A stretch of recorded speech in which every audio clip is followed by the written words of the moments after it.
Goldman Sachs found 41% of households earning $500,000 a year live paycheck to paycheck, higher than households earning under $100,000. The leak in that income never looks like one bad decision. It shows up as dozens of decisions that each felt completely normal. This is not a discipline problem. It is a structural one, and it hits hardest right at the income level most people assume is already safe. A bigger paycheck doesn't buy freedom on its own, and in the next few minutes we break down the exact traps responsible along with the protocol that actually stops them. The 41% cliff picture the income ladder as a line that should get safer the higher you climb. For most of it, that's exactly what happens. At the very bottom, households earning under $50,000 a year report living paycheck to paycheck at 57%, the highest rate in the entire survey, and that part surprises nobody. Climb into the $50,000 to $100,000 range, and that number falls to 36%. Climb further into the $200,000 to $300,000 range, and that number drops to 16%, the safest band in the entire survey. Then something breaks. Households earning between $300,000 and $500,000 a year report living paycheck to paycheck at 41%, more than double the rate of the band just below them. That is not a slope. It is a cliff, and it sits precisely where everyone assumes the climbing is finally over. The honest explanation is not laziness or bad luck. It is a pattern researchers call lifestyle creep, where spending that once felt like an occasional treat quietly becomes the baseline cost of simply staying where you are. A dinner out becomes a standing reservation, and a nicer car becomes the only kind of car that still feels acceptable.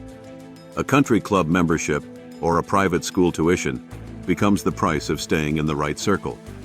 None of these decisions look reckless when you're making them. Each one looks completely reasonable on its own, which is what makes the pattern so hard to see from the inside. Income is not wealth. There's a specific reason a large paycheck can disguise this risk instead of solving it, and it comes down to one structural fact. A salary, no matter the size, is a single point of reliance. It exists only as long as the work producing it continues. This is not a personal failure. It is a structural exposure, and it hides in plain sight precisely because a big income feels like proof that everything is fine. A lower earner gets forced to confront tight margins early, often within a single missed paycheck. A high earner can fund an entire lifestyle from labor alone for years, sometimes decades, without ever building anything that produces income on its own. Add a mortgage, a child's future tuition, and a retirement account that still needs filling. Even a $500,000 salary ends up financing 3 or 4 separate goals at once, all from that same single, laboring source. The two situations look completely different from the outside, but underneath, they carry the same exposure. Real security begins somewhere else entirely, in assets that keep paying you whether or not you show up to work tomorrow. Dividends still land, rental income still clears, and ownership in a business produces a return whether you're the one running it that day or not.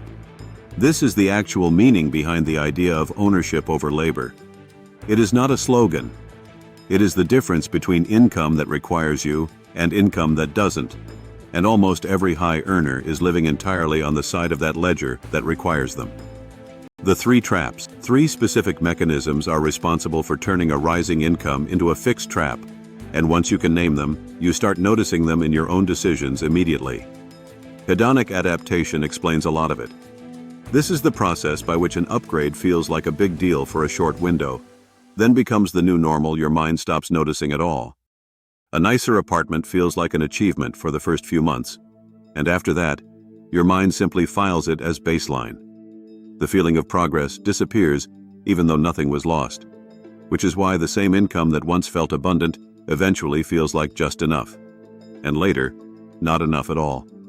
Mental accounting adds to it.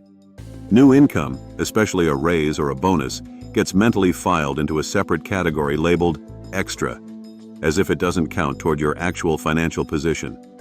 Money filed as extra gets spent as if none of it matters, even when it's the exact same dollar that would have compounded for decades if it had been treated as capital instead. Status-linked fixed costs finish the job. A car, a home, a membership, Each one starts as a single decision, and each one converts into a permanent recurring obligation the moment it becomes part of what you consider a normal life. Convenience feeds this trap as well. A car service, a meal delivery subscription, a cleaning service. None of these feel excessive in the moment. They feel practical, but each one turns an occasional cost into a recurring one.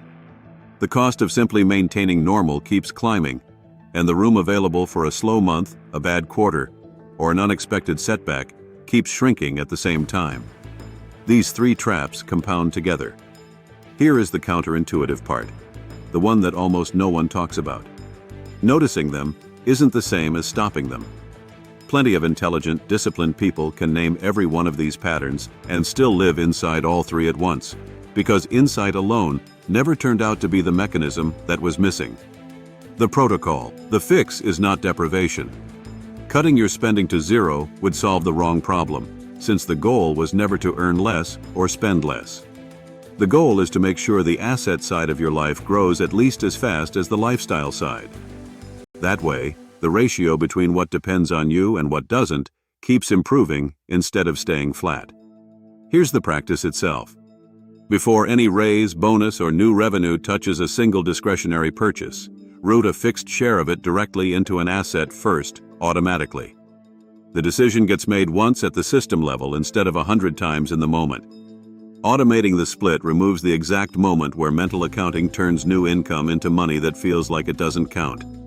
If the transfer happens before you ever see the number land in a checking account, there's no extra category left for your mind to invent. For the spending the split doesn't cover, a short delay does almost as much work. Give any new discretionary purchase a full day before committing to it, long enough to ask whether it solves a real problem or just feels good to buy in the moment. The mistake here is waiting for a large enough raise to justify starting this. Apply this to your own next paycheck, not a future one. Look at the most recent increase in your income, a raise, a bonus, a new client, and check whether any fixed percentage of it landed in an asset instead of a lifestyle upgrade. If the answer is no, that's the exact leak this video has been describing, and it's the first one worth closing. None of this was ever about earning less or spending less. It was about making sure your income stops being the only thing holding up the structure. The moment part of it starts working without you, the single point of failure closes. If this changed how you think, subscribe.